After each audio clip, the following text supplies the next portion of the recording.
From New York City, one of the epicenters of the pandemic in the United States, this is Democracy Now! The fact that we now can openly call for the abolition of imprisonment as the existing mode of punishment, and the abolition of policing as the major form of security in our worlds. We owe that to people who stood up many decades ago. As protests against police brutality and racism continue across the globe, we spend the hour with legendary scholar, icon, and activist Angela Davis, author of many books, including Freedom is a Constant Struggle. So it's our responsibility to do the work that will, and the responsibility of younger people too, to make sure that you do the work that will keep the ideas alive, that will keep the possibility of freedom alive, because it's not going to happen tomorrow. We know that. But it can happen. It can happen sometime in the future. Angela Davis for the hour on the historic protests, calls to defund the police, tearing down of racist statues, what abolition means today, the 2020 race, and much more. All that and more coming up. Welcome to Democracy Now!, democracynow.org, the Quarantine Report, the War and Peace Report. I'm Amy Goodman. Around the globe, as countries continue to ease up on coronavirus lockdowns and restrictions, the number of confirmed COVID-19 cases has topped 7.5 million, and the death toll has topped 420,000.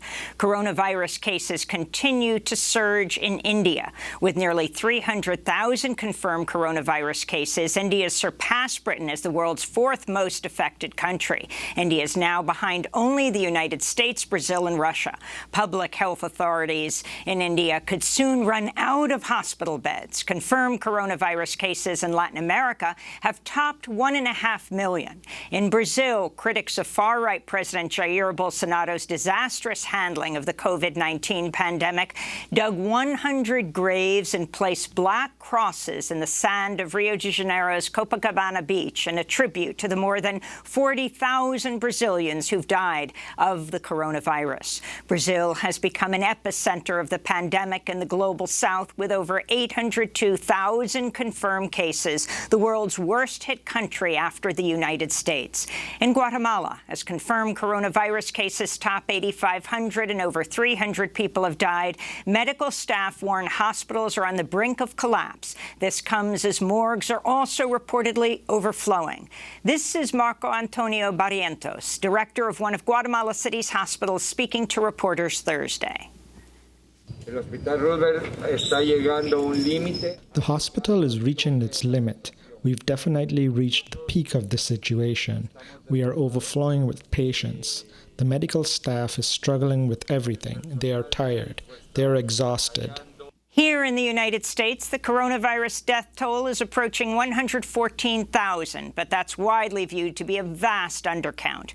In Maryland, the Baltimore Sun reports hundreds of deaths have gone uncounted in nursing homes and other elder care facilities. Many states are reporting a new surge in cases following the reopening of the businesses. In Oregon, officials have paused reopening the state's economy due as the number of daily infections hits a new high. Another 1.5 million U.S. residents filed for state unemployment benefits last week. More than 44 million people have now applied for jobless benefits since mid-March. Meanwhile, the Dow dropped nearly 7% Thursday, in its biggest fall since March, as many states are reporting a surge in coronavirus cases and hospitalizations. In news from Minnesota, CNN is reporting former Minneapolis police officer Derek Chauvin could receive more than $1 million in pension benefits, even if he's convicted of murdering George Floyd. In some states, public employees convicted of felony crimes related to their work lose their pensions, but that's not the case in Minnesota. Meanwhile, Thomas Lane, one of the other officers arrested for the murder of Floyd's killing, has been released on $750,000 bond. All 4 officers are scheduled to be next in court on June 29th. The Minneapolis police chief, Arredondo, has announced the department is withdrawing from contract negotiations with the police union, which has a long history of blocking reform efforts within the department. This comes as calls are growing for Minneapolis Police Federation President Bob Kroll to resign. Kroll has long been accused of holding racist views and for shielding officers accused of abuse. Last week, he described George Floyd as a violent criminal. He once described Black Lives Matter as a terrorist organization. In October, Kroll spoke at a Trump rally in Minnesota wearing a Cops for Trump shirt. A warning to our listeners and viewers. The following stories contain graphic images and sounds of police violence. In Austin, Texas, city councilors voted unanimously Thursday to ban the use of tear gas and to restrict the use of rubber-coated bullets, beanbag rounds, and pepper spray. The vote came after council members heard 2 days of harrowing public testimony about recent police attacks on protesters that left 31 people hospitalized, 2 of them with serious head injuries. Austin City Council also voted Thursday to reinvest some police department funds in other agencies and to limit the use of police deadly force. Thursday's council meeting opened with a moment of silence for 42-year-old Michael Ramos, a Black and Latinx man who was killed by Austin police April 24th after a 911 caller falsely reported he had a gun. Video of Ramos's final moment shows him holding his hands up and shouting that he was unarmed when a rookie officer shot him with a beanbag round. Ramos retreated to his car, tried to drive away, when another officer opened fire with a rifle, hitting Ramos 3 times. He was pronounced dead at a local hospital that evening. The Travis County District Attorney has promised a grand jury investigation. Authorities in Kentucky have revealed a member of the National Guard fired the bullet that killed the owner of a popular barbecue stand in Louisville on June 1st. The state says David McAtee was hit in the chest by a military-grade ammunition fired from an M4 assault rifle used by the Guard. An attorney for McAtee's family said it was absurd that the government is, quote, unleashing your own soldiers on your citizens with weapons of war. Local police also fired at McAtee, who is a beloved figure in the community, who regularly gave police officers free meals. He was African-American. In other news from Louisville, the Metro Council has unanimously passed a bill called Breonna's Law to ban no-knock warrants. The bill's named after Breonna Taylor, the 26-year-old African-American emergency room technician who was shot to death by Louisville police inside her own apartment in March. The officers still have not been charged. In more news from Kentucky, Democratic Governor Andy Beshear has vowed to extend health care coverage to all Black residents in Kentucky. His promise comes as part of a statewide proposal aimed at addressing systemic racism in health care, education, and law enforcement agencies. Here in New York, protests and marches against racism and police brutality continued for a 17th straight day Thursday. In the Bronx, 16-year-old Jamel Leach says New York police officers shot him in the face with a taser, slammed him to the ground at a recent Black Lives Matter protest, leaving him hospitalized with broken teeth and facial lacerations. Leach also says officers forced him to walk around naked at the 52nd precinct. The website The Grio interviewed the teenager by email since his jaw is still wired shut from his injuries. Meanwhile, the National Lawyers Guild says NYPD officers intentionally targeted legal observers for harassment, assault, and arrest at recent protests. Official New York Police Department policy acknowledges the right of legal observers who wear signature fluorescent green hats at demonstrations to monitor police activity and to record the names of those arrested. In Oklahoma City, newly released police body cam footage shows the violent arrest of 42-year-old Derek Scott, who died May 2019 after 3 Oklahoma City police officers pinned him to the ground with their hands and knees for 13 minutes, even after he became non-responsive. The graphic video shows Scott pleading for his life, repeatedly saying, "I can't breathe," to which one of the officers replies, "I don't care." I can't breathe. Stop resisting. I can't breathe, please. Help me. Hey, give me your hand. I can't breathe, please. I got hands full. Oh, I can't breathe. I don't care. A coroner reported the cause of Scott's death was a collapsed lung. Derek Scott's mother, Vicki Scott, says the release of the video has reopened old wounds. Just reliving this all over again is like reliving his death all over again. And then watching George Floyd. There's a lot of George Floyds, and my son was one of them. In Tulsa, Oklahoma, newly released body cam footage shows 2 officers pressing a 13-year-old African-American teenager's face first against a curb and handcuffing him after he allegedly jaywalked in a quiet street with no sidewalk on June 4th. Why are you arresting him? Why are you putting handcuffs on? Because. Why are you putting handcuffs on my car? Well, all he was doing was jaywalking. We just want to talk with him. In the video, the teenager, 13 years old, calls officers racist and says, "You want to see me in jail or dead?" Tulsa police say the incident is, quote, under investigation. The Trump campaign will require attendees at the president's first rally since the start of the coronavirus pandemic to sign liability waivers acknowledging the risks of COVID-19 and promising not to sue if they contract the disease at the event. Trump scheduled the Oklahoma rally on June 19th despite CDC guidelines warning against large events and mass gatherings. The rally will take place on Juneteenth, a celebration of African Americans' liberation from slavery in the city of Tulsa, where 99 years ago, a white mob killed as many as 300 people, overwhelmingly black. California Senator Kamala Harris tweeted in response, "This isn't just a wink to white supremacists. He's throwing them a welcome home party." While calls are growing for cities to defund the police, the presumptive Democratic presidential nominee, Joe Biden, is calling for an increase in police funding. In an op-ed in USA Today, Biden called for police departments to receive an additional $300 million to, quote, reinvigorate community policing in our country. On Wednesday night, Biden discussed police funding on The Daily Show. I don't believe police should be defunded, but I think the conditions should be placed upon them where departments are having to take significant reforms relating to we should set up a national use of force standard. The country's top military official said Thursday he regrets joining President Trump in a photo op on June 1st after National Guard troops and riot police fired tear gas, rubber bullets, flashbangs to disperse peaceful protesters near the White House so President Trump could pose with a Bible in front of St. John's Episcopal Church. General Mark Milley, the chair of the Joint Chiefs of Staff, apologized in a pre-recorded commencement speech for the National Defense University. I should not have been there. My presence in that moment and in that environment created a perception of the military involved in domestic politics.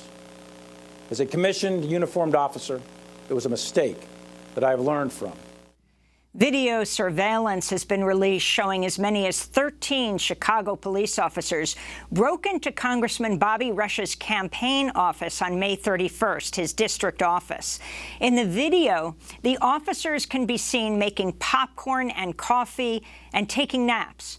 Rush criticized the officers for lounging in his office while nearby businesses were being broken into. Congressmember Bobby Rush is a former Black Panther. In immigration news, a newly published Government Accountability Office report says Customs and Border Protection used portions of a $112 million emergency humanitarian fund meant to buy food, medical supplies, and hygiene products for immigrants in their custody to purchase all-terrain vehicles, dirt bikes, boats, dog food, and even riot helmets. The findings come after Congress urged the GAO to examine CBP's books to determine how the agency had spent emergency funds allocated in 2019 after a surge of asylum seekers arriving at the U.S.-Mexico border and after reports of people being held in overcrowded, squalid CBP processing cells. In Lebanon, protesters took to the streets Thursday as anger mounts over Lebanon's catastrophic economic crisis after its currency plummeted to its lowest value on record. From Tripoli to Beirut, people marched through the night denouncing Lebanon's corrupt political elite, blocking major roads, and setting buildings on fire, including several banks. Thursday's demonstrations were among the largest and most widespread since a coronavirus lockdown was imposed in March.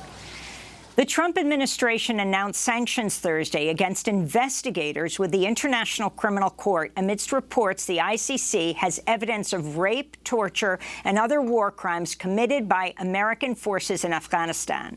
Hina Shamsi, director of the ACLU's National Security Project, responded, quote, "President Trump is grossly abusing emergency powers to block one of the only avenues left for justice to victims of terrible American human rights violations. He's repeatedly bullied international organizations and is now playing directly into the hands of authoritarian regimes by intimidating judges and prosecutors committed to holding countries accountable for war crimes," she said. And here in New York, Governor Andrew Cuomo Thursday reiterated his support for monuments to Christopher Columbus after protesters in Minnesota, Massachusetts, and Virginia took direct action to tear down or decapitate statues honoring the 15th century Italian mercenary. The statue has come to represent and signify appreciation for the Italian-American contribution to New York. For that reason, I support it. Governor Cuomo's remark came as thousands of people signed a petition calling for Manhattan's Columbus Circle to be renamed and its monument removed. It reads in part, quote, "Christopher Columbus was a white colonist who slaughtered thousands of Native Americans on their own soil. Honoring him is honoring those murders," they wrote. Meanwhile, in Birmingham, Alabama, comedian Jermaine Johnson is pleading not guilty to charge of inciting a riot after he urged protesters at a May 31st rally to march on a statue of Charles Lynn, a former officer in the Confederate Navy. 3 blocks over at Lynn Park, we got a Confederate statue sitting in the middle of our city to remind us to stay in your damn place. Protesters went on to topple the Charles Lynn statue while vandalizing the nearby Confederate Sailors and Soldiers Monument. Birmingham officials later removed the monument's erected fences around downtown parks in order to ban on protests, including nearby Kelly Ingram Park in the Birmingham Civil Rights District. The park is adjacent to the 16th Street Baptist Church, where 4 African-American girls were killed by a white supremacist bomber in September of 1963. And those are some of the headlines. This is Democracy Now!, democracynow.org, the War and Peace Report. After break, we'll be joined by Black liberation, civil rights, human rights icon Angela Davis for the hour. Stay with us.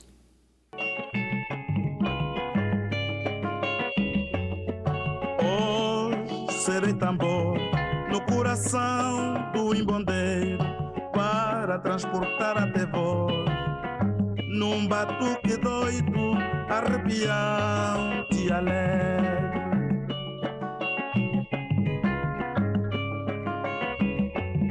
A nítida sensação das coisas libertas e do ressoar dos passos ainda hesitantes, confusos por bailar lado a lado com a liberdade.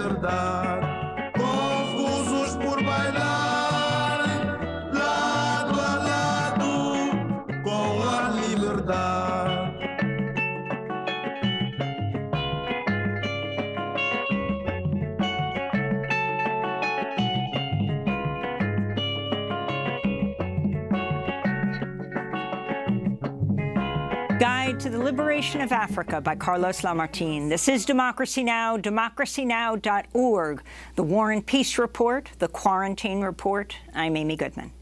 As the nationwide uprising against police brutality and racism continues to roil the nation and the world, bringing down Confederate statues and forcing a reckoning in city halls and on the streets, President Trump defended law enforcement Thursday, dismissing growing calls to defund the police. He spoke at a campaign-style event at a church in Dallas, Texas, announcing a new executive order advising police departments to adopt national standards for use of force. Trump did not invite the top 3 law enforcement officials in Dallas, who are all African American. The move comes after Trump called protesters thugs and threatened to deploy the U.S. military to end, quote, riots and lawlessness. This is Trump speaking Thursday. They want to get rid of the police forces. They actually want to get rid of it. And that's what they'd do, and that's where they'd go. And you know that because at the top position, there's not going to be much leadership. There's not much leadership left. Instead, we have to go the opposite way. We must invest more energy and resources in police training and recruiting and community engagement. We have to respect our police. We have to take care of our police. They're protecting us. And if they're allowed to do their job, they'll do a great job. And you always have a bad apple no matter where you go. You have bad apples. And there are not too many of them. And I can tell you there are not too many of them in the police department. We all know a lot of members of the police. Democratic presidential nominee Joe Biden is also calling for an increase to police funding. In an op-ed in USA Today, he called for police departments to receive an additional $300 million to, quote, reinvigorate community policing in our country. On Wednesday night, Biden discussed police funding on The Daily Show. I don't believe police should be defunded, but I think the conditions should be placed upon them where departments are having to take significant reforms relating to we should set up a national use of force standard. But many argue reform will not fix the inherently racist system of policing. Since the global protest movement began, Minneapolis has pledged to dismantle its police department. The mayors of Los Angeles and New York City have promised to slash police department budgets, and calls to defund the police are being heard in spaces that would have been unthinkable just a few weeks ago.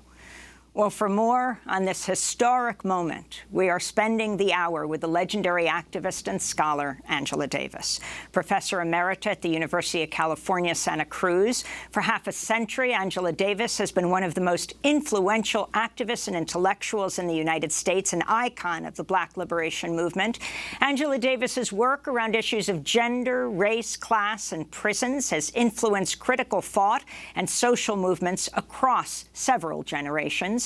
She's a leading advocate for prison abolition, a position informed by her own experience as a prisoner and a fugitive on the FBI's top 10 wanted list more than 40 years ago. Once caught, she faced the death penalty in California. After being acquitted on all charges, she spent her life fighting to change the criminal justice system. Angela Davis, welcome back to Democracy Now! It's great to have you with us today for the hour. Thank you very much, Amy. It's wonderful to be here. Well, do you think this moment is a tipping point, a turning point? You who have been involved in activism for almost half a century, do you see this moment as different, perhaps more different than any period of time you have lived through? Absolutely. This is an extraordinary moment. I've never experienced anything like the conditions we are currently experiencing. The conjuncture created by the COVID-19 pandemic and the recognition of the systemic racism that has been rendered visible under these conditions because of the disproportionate deaths in Black and Latinx communities. And this is a moment I don't know whether I ever expected to experience. When the protests began, of course, around the murder of George Floyd and Breonna Taylor and Ahmaud Arbery and Tony McDade and many others who've lost their lives to racist state violence and vigilante violence, When these protests erupted, I remembered something that I've said many times to encourage activists who often feel that the work that they do is not leading to tangible results. I often ask them to consider the very long trajectory of Black struggles, and what has been most important is the forging of legacies and new arenas of struggle that can be handed down to younger generations. But I've often said, one never knows when conditions may give rise to a conjuncture such as the current one that rapidly shifts popular consciousness and suddenly allows us to move in the direction of radical change. If one does not engage in the ongoing work, when such a moment arises, we cannot take advantage of the opportunities to change. And of course, this moment will pass. The intensity of the current demonstrations cannot be sustained over time, but we will have to be ready to shift gears and address these issues in different arenas, including, of course, the electoral arena. Angela Davis, you've long been a leader of the critical resistance movement, the abolition movement. And I'm wondering if you can explain the demand as you see it, what you feel needs to be done around defunding the police, and then around prison abolition.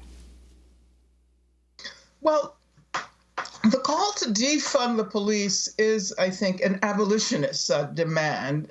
But it reflects only one aspect of the process represented by the demand.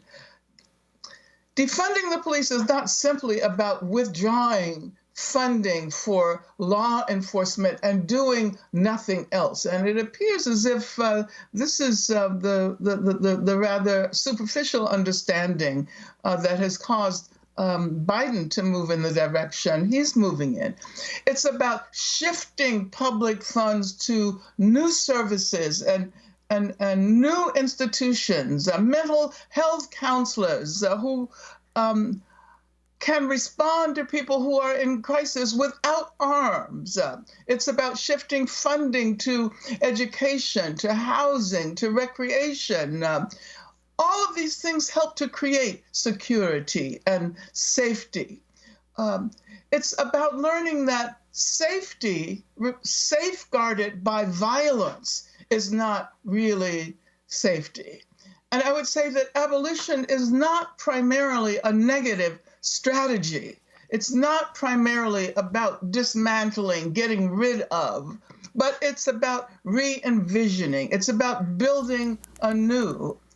And I would argue that abolition is a feminist strategy, and one sees in these abolitionist demands that are emerging the pivotal influence of feminist theories and practices. Explain that further.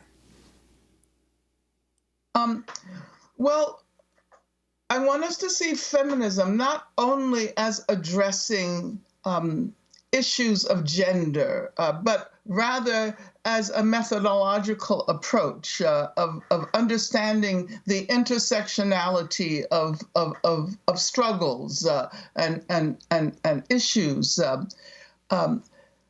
Abolition feminism counters carceral feminism, which has unfortunately assume that issues such as violence against women can be effectively addressed by using police force, by using imprisonment as a solution. And of course, we know that Joseph Biden in 1994, who claims that the Violence Against Women Act was such an important moment in his career, the Violence Against Women Act was couched within the 1994 Crime Act, the Clinton Crime Act. And what we're calling for is a process of decriminalization, not recognizing that that threats to safety, threats to security come not primarily from what is defined as crime, but rather from the failure of institutions in our country to address issues of health, issues of violence, education, etc. So abolition is really about rethinking the kind of future we want, the social future, the economic future, the political future. It's about revolution, I would argue. You write in Freedom is a Constant Struggle, neoliberal ideology drives us to focus on individuals, ourselves, individual victims, individual perpetrators. But how is it possible to solve the massive problem of racist state violence by calling upon individual police officers to bear the burden of that history and to assume that by prosecuting them, by exacting our revenge on them, we would have somehow made progress in eradicating racism? So explain what exactly you're demanding. Well, neoliberal logic assumes that the fundamental unit of society is the individual, and I would say the abstract individual. According to that logic, Black people can combat racism by pulling themselves up by their own individual bootstraps.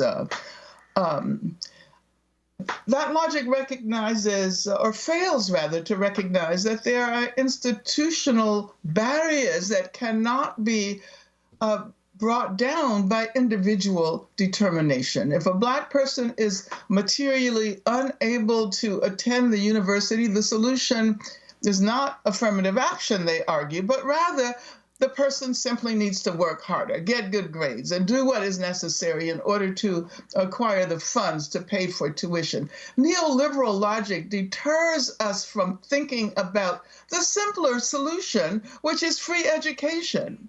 I'm thinking about the fact that we have been aware of the need for these institutional strategies at least since 1935, and of course before, but I'm choosing 1935 because that was the year when W.E.B. Du Bois published his journal, Black Reconstruction in America. And the question was not, what should individual Black people do, but rather how to reorganize and restructure post-slavery society in order to guarantee the incorporation of those who had been formerly enslaved. The society could not remain the same, or should not have remained the same. Neoliberalism resists change at the individual level. It asks the individual to adapt to conditions of capitalism, to conditions of racism. I wanted to ask you, Angela Davis, about the monuments to racists, colonizers, Confederates that are continuing to fall across the United States and around the world. In St. Paul, Minnesota, Wednesday, activists with the American Indian Movement tied a rope around a statue of Christopher Columbus and pulled it from its pedestal on the state capitol grounds. The AIM members then held a ceremony over the fallen monument. In Massachusetts, officials said they'll remove a Columbus statue from a park in Boston's North End after it was beheaded by protesters early Wednesday morning.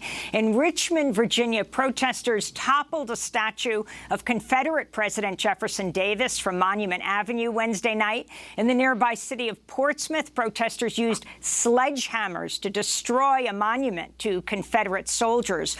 One person sustained a serious injury, was hospitalized after a statue fell on his head. In Washington, D.C., House Speaker Nancy Pelosi joined other lawmakers demanding the removal of 11 Confederate statues from the National Statuary Hall in the Capitol. Meanwhile, President Trump said he will not even consider renaming U.S. Army bases named after Confederate military officers. There are 10 such bases, all of them in southern states.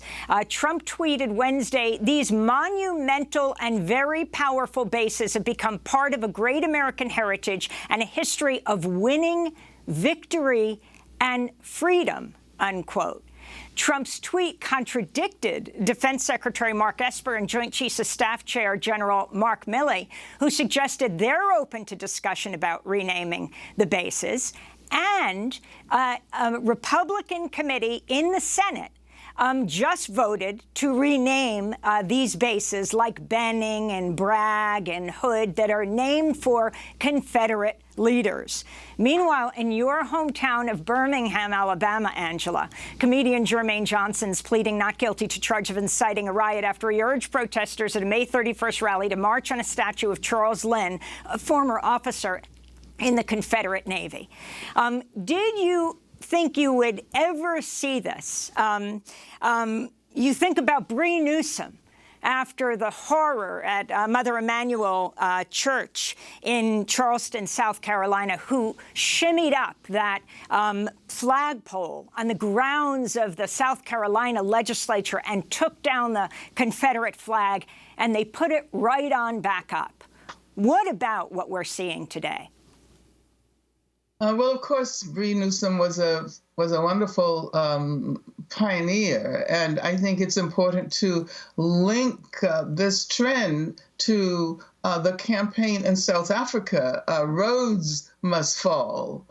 And of course, I think this reflects the extent to which we are being called upon to deeply reflect on a role of historical racisms that have brought us to the point where we are today.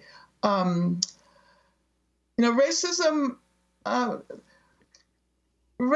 should have been immediately confronted in the aftermath of the end of slavery. This is what Dr. Du Bois's analysis was all about.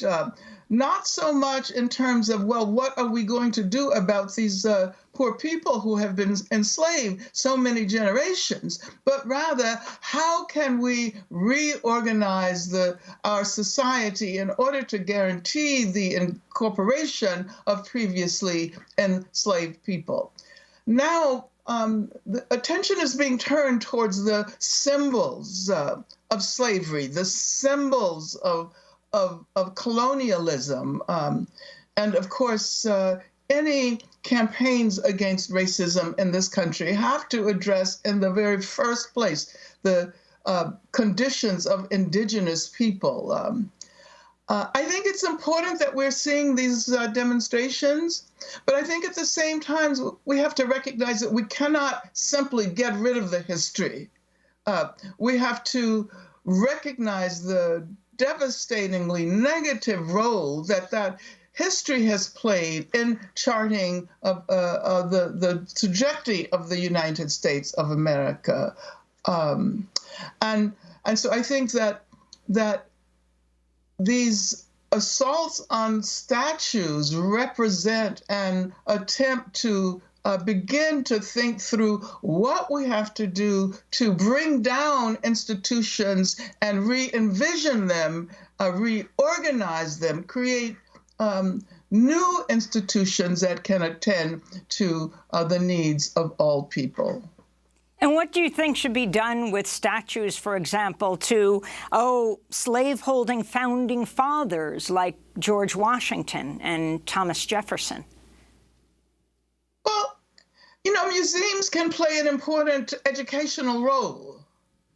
And I don't think we should get rid of all of the vestiges of the past, but we need to figure out context within which people can understand the nature of U.S. history and the role that racism and capitalism and heteropatriarchy have played in forging that history.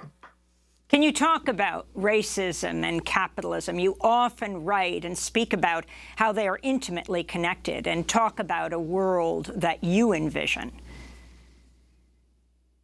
Yeah, racism is integrally linked to capitalism, and I think it's a mistake to assume that we can combat racism by leaving capitalism in place.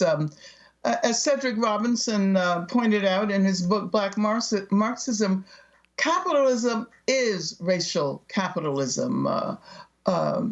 And of course, to just say for a moment that Marx pointed out that what he called primitive accumulation capital doesn't just appear from nowhere. The original capital was provided by the labor of slaves. The Industrial Revolution, which pivoted around the production of capital, was enabled by slave labor in the U.S. So I'm convinced that the ultimate eradication of racism is going to require us to move toward a more socialist organization of our economies, of our other institutions. I think we have a long way to go before we can begin to talk about an economic system that is not based on exploitation and on the super exploitation of Black people, Latinx people, and other racialized populations. But I do think that we now have the conceptual means to engage in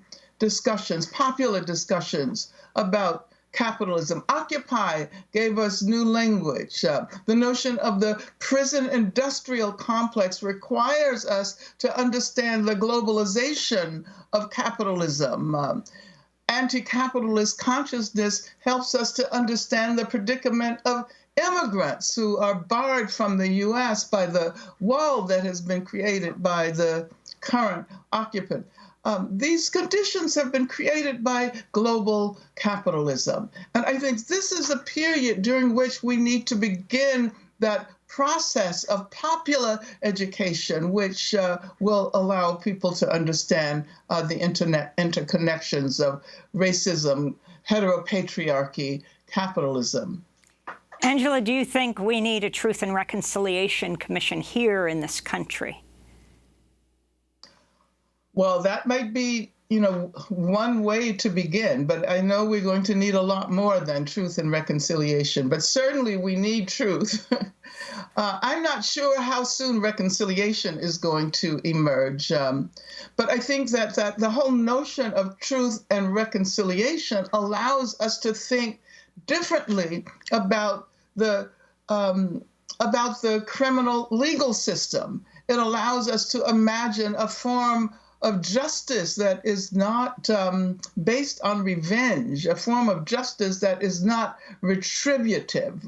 So I think that those ideas can help us begin to imagine new ways of structuring our institutions, such as,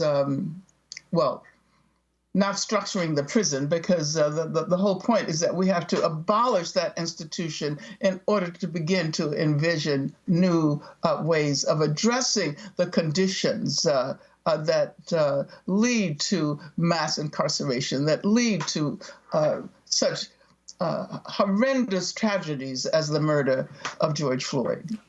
We're going to come back to this discussion and also talk about President Trump going to Tulsa on Juneteenth.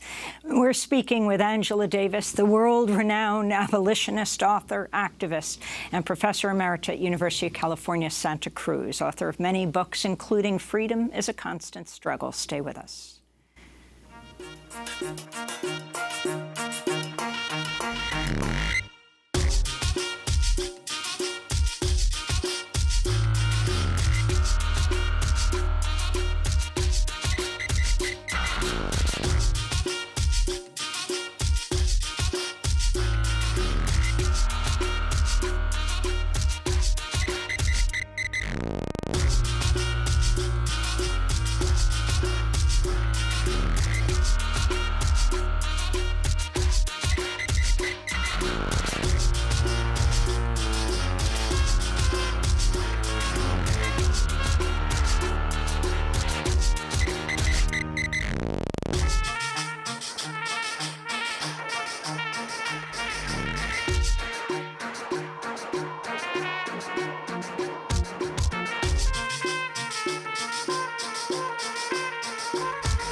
Shanty Tones by Philistine. This is Democracy Now!, the Quarantine Report. I'm Amy Goodman as we spend the hour with the legendary activist scholar Angela Davis, professor emerita at University of California, Santa Cruz. President Trump has announced he's holding his first campaign rally since the quarantine since lockdowns across the country since the pandemic. He's holding it in Tulsa, Oklahoma on June 19th, a highly symbolic day. It was June 19th, 1865, that enslaved Africans in Texas first learned they were free, 2 years after Abraham Lincoln signed the Emancipation Proclamation. The day is now celebrated as Juneteenth. California Senator Kamala Harris tweeted in response, "This isn't just a wink to white supremacists. He's throwing them a welcome home party," unquote. Well, Tulsa recently marked the 99th anniversary of one of the deadliest mass killings of African Americans in U.S. history. In 1921, a white mob killed as many as 300 people, most of them black, after a black man was accused of assaulting a white woman. The white mobs destroyed a thriving African American business district known at the time as the Black Wall Street of America. Well, this all comes as a Tulsa police major is coming under fire after denying systemic racism in the police force there and saying African Americans probably should be shot more. Listen carefully. This is Major Travis Yates in an interview with KFAQ. If a certain group is committing more crimes, more violent crimes, then that number's going to be higher. Well, who in the world in the right mind would think that our shootings should be right along the U.S. Census line? All of their research says we're shooting African Americans about 24% less than we probably ought to be based on the crimes being committed. We're shooting them less than they probably ought to be? Tulsa's mayor and police chief have both blasted Yates for the comment, but he remains on the force. And on Friday, President Trump will be there. Angela Davis, your thoughts on the significance of the moment, the place? Well, that's well, I can't even respond to anything he does anymore. It's just so ridiculous, it is, however, important to recognize that that he represents a sector of the population in this country that wants to return to the past, make America great again, with all of its white supremacy, with all of its misogyny. And I think that at this moment, we are recognizing that we cannot be held back by such forces as those represented by the current occupant of the White House. I doubt very seriously whether the people who come out to hear him in Tulsa on this historic day, of course, all over the country, people of African descent will be observing Juneteenth as an emancipatory moment in our history. But I think that our role is to start to begin to translate some of the energy and passion into transforming institutions. The process has already begun, and it can't be turned back, at least not by the current occupant of the White House. I'm not suggesting that it's easy to create lasting change, but at least now we can see that it is possible. When someone like Roger Goodell says Black Lives Matter, even though he did not mention Colin Kaepernick, and even though he probably didn't really mean it, what that means is that the NFL recognizes that it has to begin a new process. That there's a further expansion of popular consciousness. And in New York, of course, you need to ask whether you really want to create new jails in the boroughs in the aftermath of closing Rikers, or whether you need new services. I've been thinking about the case of Jussie Smollett, and I'm wondering why in Chicago, given the conditions surrounding the murder of Laquan McDonald, the police department should be thoroughly investigated. And we need to ask, how is it that the public could so easily be rallied to the police narrative of what happened in the case of Jussie Smollett? So there is so much to be done. And I think that the rallies that the current occupant of the White House is holding will fade into, don't even merit footnotes in history. Angela Davis, I wanted to ask you about another event that's taken place on June 19th. And the Birmingham Civil Rights Institute is finally going to issue the Fred L. Shuttlesworth Award during a virtual event on Juneteenth. And I wanted to ask you about this because you returned to your hometown of Birmingham, Alabama last February after the Institute had at first rescinded the award due to your support for BDS, Boycott, Divestment and Sanctions Movement, and your support of Palestinians.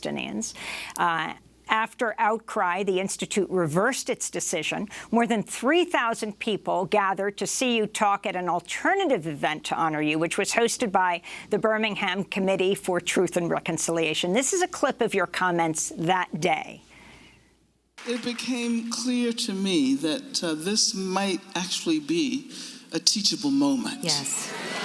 That we might seize this moment to reflect on what it means to live on this planet in the 21st century and our responsibilities not only to people in our immediate community, but to people all over the planet. We were there covering this amazing moment where the Birmingham Civil Rights Institute had rescinded the award to you, the Fred L. Shuttlesworth Award, went through enormous turmoil.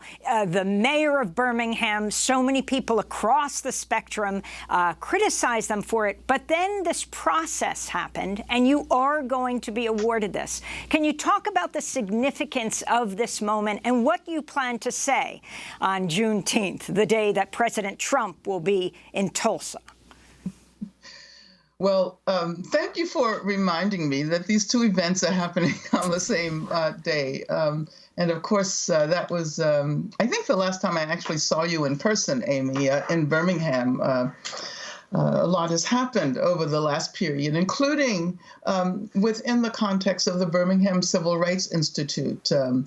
They have completely reorganized. They have reorganized their board. They have been involved in conversations with the community. Of course, as you know, the mayor of Birmingham was threatening to withdraw funding from the Institute. There was a generalized uprising in the Black community. And, you know, while at first it was a total shock to me that they offered this award to me and then they rescinded it, I'm realizing now that that was an important moment because it encouraged people to think about the meaning of human rights. And why is it that Palestinians could be excluded from the process of working toward human rights? Palestinian activists have long supported Black people's struggle against racism. When I was in jail, solidarity coming from Palestine was a major source of courage for me. In Ferguson, Palestinians were the first to express international solidarity.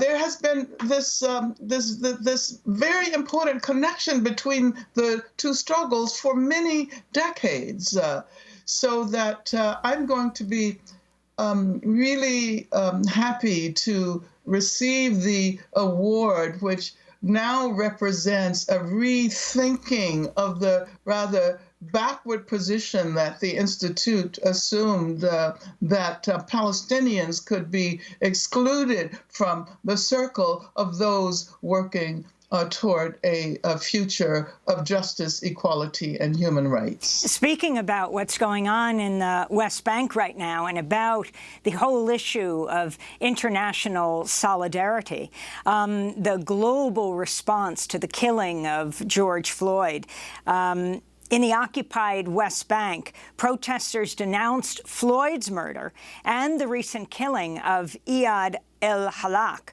a 32-year-old Palestinian special needs student who was shot to death by Israeli forces in occupied East Jerusalem. He was reportedly chanting Black Lives Matter and Palestinian Lives Matter when Israeli police gunned him down, claiming he was armed. These links that you're seeing, not only in Palestine and the United States, but around the world, the kind of global response, the tens of thousands of people who marched in Spain, who marched in England, in Berlin, in Munich, all over the world, as this touches a chord and they make demands in their own countries, not only in solidarity with what's happening in the United States. And then I want to ask you about the U.S. election that's coming up in November. Well, yes, Palestinian activists have long supported Black people's struggle against racism, as I pointed out, and I'm hoping that today's young activists recognize how important Palestinian solidarity has been to the Black cause, and that they recognize that we have a profound responsibility to support Palestinian struggles as well. I think it's also important for us to look in the direction of Brazil, whose current political leader competes with our current political leader in many dangerous ways, I would say. Brazil, if we think we have a problem with racist police violence in the United States of America, look at Brazil. Marielle Franco was assassinated because she was challenging the militarization of the police and the racist violence unleashed there. I think 4,000 people were killed last year alone by the police in Brazil. So I'm saying this because and of course, the president of Brazil, a close ally of President Trump. We only have 2 minutes, and I want to get to the election. When I interviewed you in 2016, you said you wouldn't support either main party candidate at the time. What are your thoughts today for 2020? Well, my position really hasn't changed. I'm not going to actually support either of the major candidates, but I do think we have to participate in the election. I mean, that isn't to say that I won't vote for the Democratic candidate. What I'm saying is that in our electoral system as it exists, neither party represents the future that we need in this country. Both parties remain connected to corporate capitalism. But the election will not so much be about who gets to lead the country to a better future, but rather how we can support ourselves and our own ability to continue to organize and place pressure on those in power. And I don't think there's a question about which candidate would allow that process to unfold. So I think that we're going to have to translate some of the passion that has characterized these demonstrations into work within the electoral arena, recognizing that the electoral arena is not the best place for the expression of radical politics. But if we want to continue this work, we certainly need a person in office who will be more amenable to our mass pressure. And to me, that is the only thing that someone like Joe Biden represents. But we have to persuade people to go out and vote to guarantee that the current occupant of the White House is forever ousted. Angela Davis, I want to thank you so much for this hour. World-renowned abolitionist, author, activist, professor emerita at the University of California, Santa Cruz, author of many books, including Freedom is a Constant Struggle, Ferguson, Palestine, and the Foundations of Movement. I'm Amy Goodman. Thanks so much for joining us. Stay safe.